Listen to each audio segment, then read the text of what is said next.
Hello and welcome to easy study. I hope आप सभी अच्छे होंगे और आप सबकी तैयारी भी अच्छी चल रही होगी।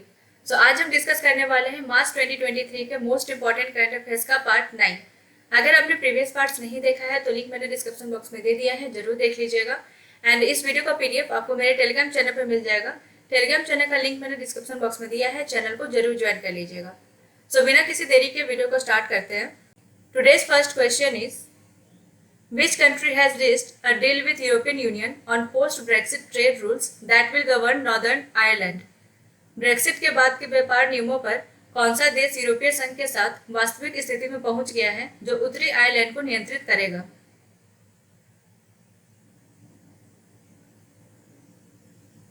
And correct answer is United kingdom. प्रधानमंत्री ऋषि सुनक के तहत यूके गवर्नमेंट 27 फरवरी को पोस्ट ब्रेक्सिट ट्रेड पर यूरोपियन यूनियन के साथ एक लैंडमार्क डील पर पहुंची है जो नॉर्दर्न आयरलैंड को गवर्न करेगा। Windsor framework northern Ireland protocol की जगह लेगा। एंड नॉर्दर्न आयरलैंड एक ब्रिटिश रूल प्रोविंस है और यूके का पार्ट भी है जो एक लंबा बॉर्डर शेयर करता है आयरलैंड के साथ। यहाँ पे विंडसर फ्रेमवर्क के बारे में और भी कुछ डिटेल दिए गए हैं, आप इसको जरूर एक बार रीड आउट कर लीजिएगा। ठीक है, देखते हैं next question. As per the latest RBI bulletin, What was the total value of rupee coins in circulation of December 30, 2022?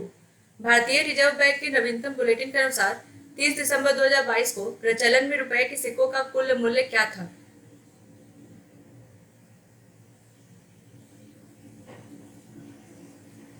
And correct answer is 28,857 crore rupees.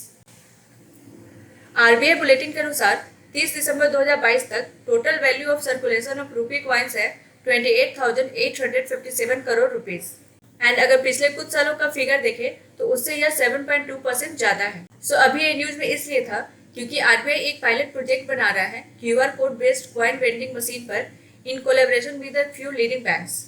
यह पायलट देश के 12 सिटी में लॉन्च किया जाएगा। इस मूव का एम है पब्लिक में कॉइन्स के डिस्ट्रीब्यूशन को इम्प्रूव करना। ठीक है, देखते हैं next question. According to the QS world university rankings by subject 2023, how many programs offered by Indian higher education institution in different disciplines have figured in the top 100 globally? QS world university ranking द्वारा विषय 2023 के अनुसार भारतीय उच्च शिक्षा संस्थानों द्वारा विभिन्न विषयों में पेश किए जाने वाले कितने कार्यक्रम विश्व स्तर पर शीर्ष 100 में शामिल हैं?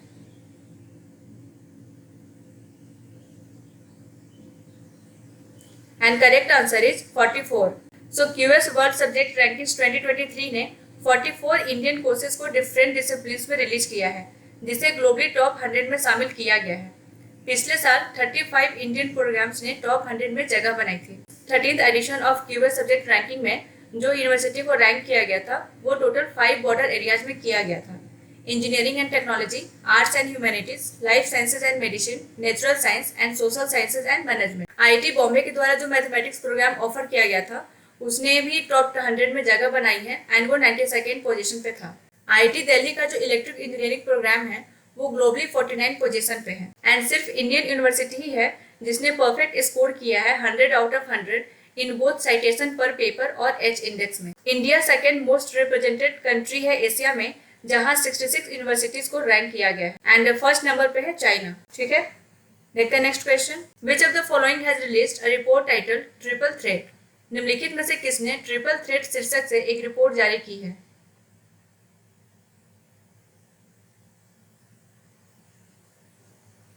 And correct answer is UNICEF. Triple threat report को हाल ही में यूनिसेफ के द्वारा रिलीज किया गया था। ग्लोबली 600 मिलियन बच्चों में अभी भी सुरक्षित रूप से प्रबंधित पेयजल की कमी है एंड 1.1 बिलियन में सुरक्षित रूप से प्रबंधित स्वच्छता की कमी है। Unsafe water sanitation and hygiene अभी भी हर साल 5 साल से कम उम्र के लगभग 4 लाख बच्चे या हर दिन 1000 बच्चों की मौत के लिए जिम्मेदार है। ठीक है, देखते हैं next question. Which of the following has released women and men in India 2022 report? निम्नलिखित में से किसने भारत में महिला और पुरुष 2022 रिपोर्ट जारी की है?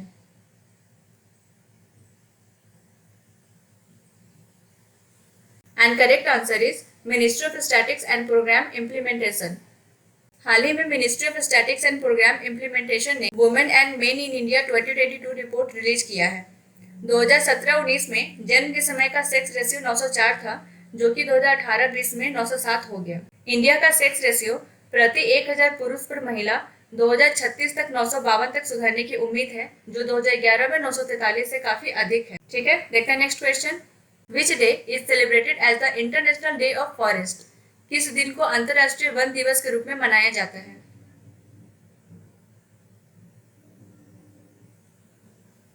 एंड करेक्ट आंसर इज 21 मार्च। हर साल 21 मार्च को इंटरनेशनल डे ऑफ फॉरेस्ट को सेलिब्रेट किया जाता है, सभी फॉरेस्ट की इंपॉर्टेंस को रेज करने के लिए। एंड 2023 का थीम था फॉरेस्ट एंड हेल्थ। ठीक है, देखते हैं next question. Which country published 2022 country reports on human rights practices? किस देश ने 2022 country reports on human rights practices प्रकाशित की है?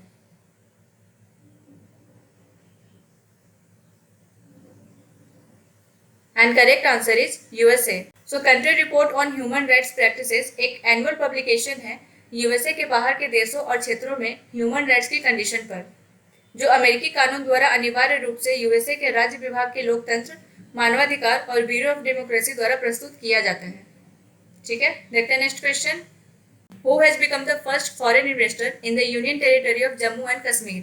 केंद्र शासित प्रदेश जम्मू कश्मीर में पहला विदेशी निवेशक कौन बना है?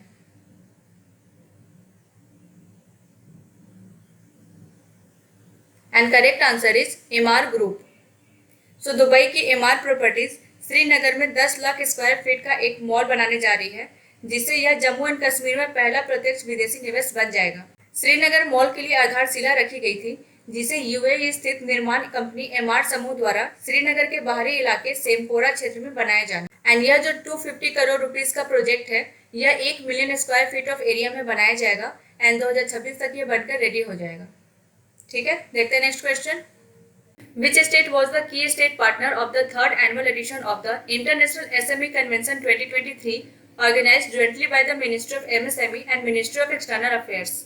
MSME मंत्रालय और विदेश मंत्रालय द्वारा संयुक्त रूप से आयोजित अंतर्राष्ट्रीय एसएमई कन्वेंशन 2023 के तीसरे वार्षिक संस्करण में कौन सा राज्य प्रमुख राज्य भागीदार था?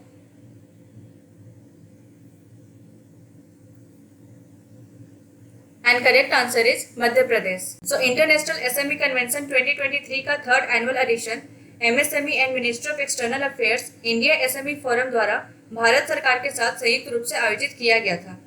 मध्य प्रदेश के एक प्रमुख राज्य भागीदार और सरकार के रूप में एंड यूपी के सहयोगी राज्य भागीदार के रूप में थे। ठीक है, देखते हैं next question. Rest of India has defeated which team to win the Irani trophy 2023? शेष भारत ने ईरानी ट्रॉफी 2023 जीतने के लिए किस टीम को हराया है?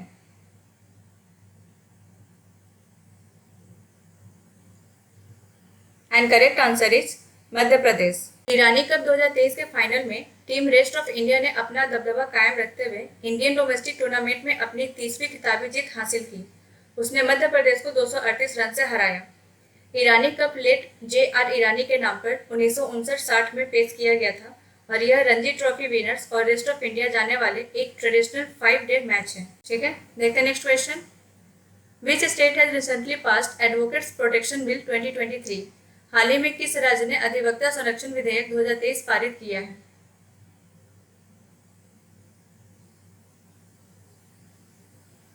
And correct answer is Rajasthan. So 21 मार्च 2023 को राजस्थान के कानून एवं कानूनी मामलों के मंत्री शांति कुमार धारीवाल ने कहा कि स्टेट असेंबली ने एडवोकेट के खिलाफ हिंसा को रोकने के लिए संशोधित रूप में राजस्थान एडवोकेट प्रोटेक्शन बिल 2023 पारित किया है, जिसमें एडवोकेट द्वारा दिए गए महत्वपूर्ण सुझावों को शामिल किया गया है। ठीक है, देखते हैं next question. The government of India announce the sites for setting up of 7 PM Mitra parks. Which ministry implements PM Mitra? Bharat सरकार ने 7 पीएम मित्रा पार्कों की स्थापना के लिए साइटों की घोषणा की है।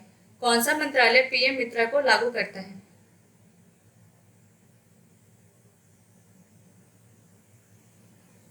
And correct answer is ministry of textiles.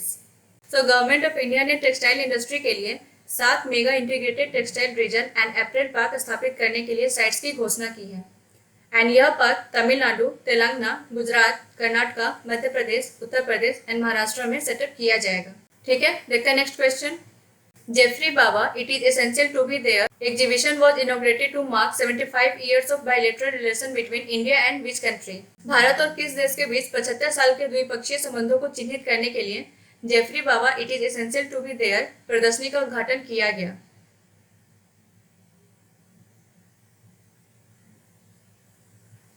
And correct answer is Sri Lanka. Bharat और श्रीलंका के बीच 75 साल के द्विपक्षीय संबंधों को चिन्हित करने के लिए हाल ही में the Geoffrey Bawa it's essential to be there exhibition का उद्घाटन किया गया। यह श्रीलंका के प्रसिद्ध आर्किटेक्ट जेफरी बाबा के कार्यों पर प्रकाश डालता है। 1919 में जन्मे वे अपने पीढ़ी के सबसे प्रभावशाली एशियन आर्किटेक्ट में से एक थे। ठीक है, देखते हैं next question. Al Mohed Al Hindi is a joint naval exercise between India and which country? Al Mohed Al Hindi Bharat और किस देश के बीच एक संयुक्त नौसेना अभ्यास है?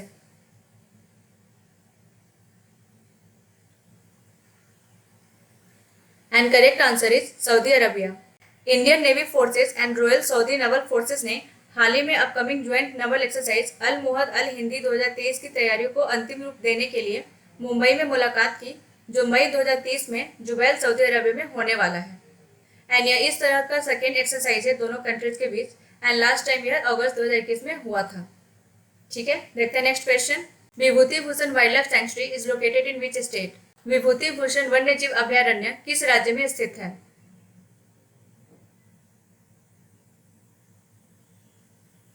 And correct answer is West Bengal. Vibhuti Bhushan वन्य जीव अभयारण्य, जिसे परमादन फॉरेस्ट के रूप में भी जाना जाता है, जो एक एनिमल सेंचुरी है वेस्ट बंगाल के नॉर्थ 24 प्रैग्नेंस डिस्ट्रिक्ट में। हाल ही में west Bengal state forest department द्वारा छोटे वाइल्ड लाइफ सेंचुरीज को कम करने के प्रयास के तहत विभूति भूषण वन्य जीव अभयारण्य से 90 स्पॉटेड डियर को सुंदरबन टाइगर रिजर्व में लाया गया है। ठीक है, देखते हैं next question.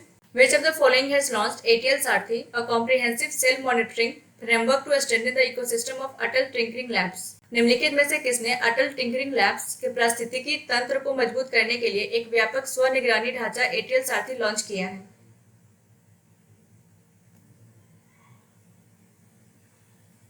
And correct answer is NITI Aayog. Atal innovation mission NITI Aayog ने अटल टिंकरिंग लैब्स के बढ़ते एवरग्रीन इकोसिस्टम को मजबूत करने के लिए एक self monitoring framework ATL Sarathi launch किया है। ATL का फुल फॉर्म होता है Atal tinkering labs. Atal tinkering lab Atal innovation mission का फ्लैगशिप इनिशिएटिव है। ठीक है, देखते हैं next question. The government has hiked the securities transaction tax by what percent on the sale of option and what percent on the sale of futures contracts? सरकार ने प्रतिभूतियों के लेन देन कर को विकल्पों की बिक्री पर कितना परसेंट और वायदा अनुबंधों की बिक्री पर कितना परसेंट से बढ़ा दिया है?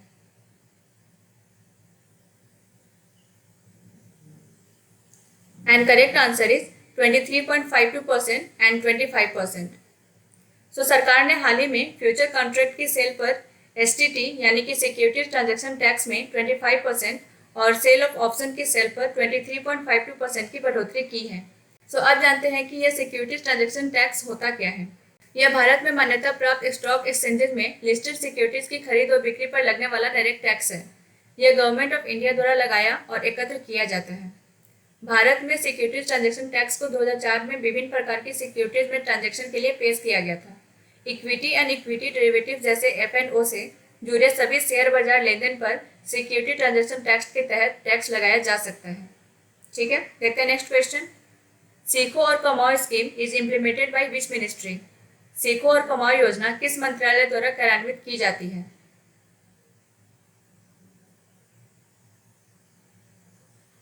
And correct answer is ministry of minority affairs. Ministry of minority affairs ने 6 नोटिफाइड माइनॉरिटी कम्युनिटीज के लिए सीखो और कमाओ स्कीम को लागू की, जिसका लक्ष्य विभिन्न मॉडर्न और ट्रेडिशनल स्किल्स में माइनॉरिटी यूथ 14 से 45 वर्ष के स्किल्स को उन्नत करना है। उनकी योग्यता, प्रचलित आर्थिक रुझान और बाजार की क्षमता जो उन्हें उपयुक्त रोजगार अर्जित करा सके या उन्हें स्वरोजगार लेने के लिए उपयुक्त रूप से कुशल बना सके। ठीक है, देखते हैं next question. The ministry of defence has recently signed a contract with ISRO's commercial arm New Space India Limited for the procurement of an advanced communication satellite. What is the name of this satellite? रक्षा मंत्रालय ने हाल ही में एक उन्नत संचार उपग्रह की खरीद के लिए इसरो की वाणिज्यिक शाखा न्यू स्पेस इंडिया लिमिटेड के साथ एक अनुबंध पर हस्ताक्षर किए हैं। इस उपग्रह का नाम क्या है?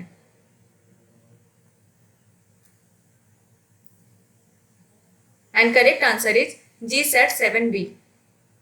सो मिनिस्ट्री ऑफ डिफेंस ने हाल ही में एक उन्नत संचार उपग्रह GSAT-7B की खरीद के लिए इसरो की commercial new space India limited के साथ एक कॉन्ट्रैक्ट साइन किया है। सो अब जानते हैं कि GSAT-7B क्या है। यह GSAT-7 सीरीज का एक कम्युनिकेशन सैटेलाइट है। GSAT-7 सीरीज के डिफेंस सर्विसेज की कम्युनिकेशन नीड्स को पूरा करने के लिए इसरो द्वारा विकसित एडवांस कम्युनिकेशन सैटेलाइट है। GSAT-7 भी मुख्य रूप से इंडियन आर्मी की कम्युनिकेशन जरूरतों को पूरा करेगा। एंड GSAT-7 सीरीज की जो सैटेलाइट्स है उसमें एक है GSAT-7 रुक्मिनी, जो कि इंडिया का फर्स्ट मिलिट्री सैटेलाइट है जिसे अगस्त 2013 लॉन्च किया गया था। GSAT-7 है जो कि इंडियन एयरफोर्स को कम्युनिकेशन सर्विस प्रोवाइड करेगा। ठीक है, thank you for watching this video. I hope आपकी वीडियो अच्छी लगी होगी। अगर ये वीडियो अच्छी लगी हो तो वीडियो को लाइक करें, चैनल को सब्सक्राइब करें एंड फ्रेंड्स के साथ शेयर करना ना भूलें। इस सीरीज का नेक्स्ट पार्ट बहुत जल्दी चैनल पे अपलोड कर दिया जाएगा। तब तक के लिए goodbye and take care.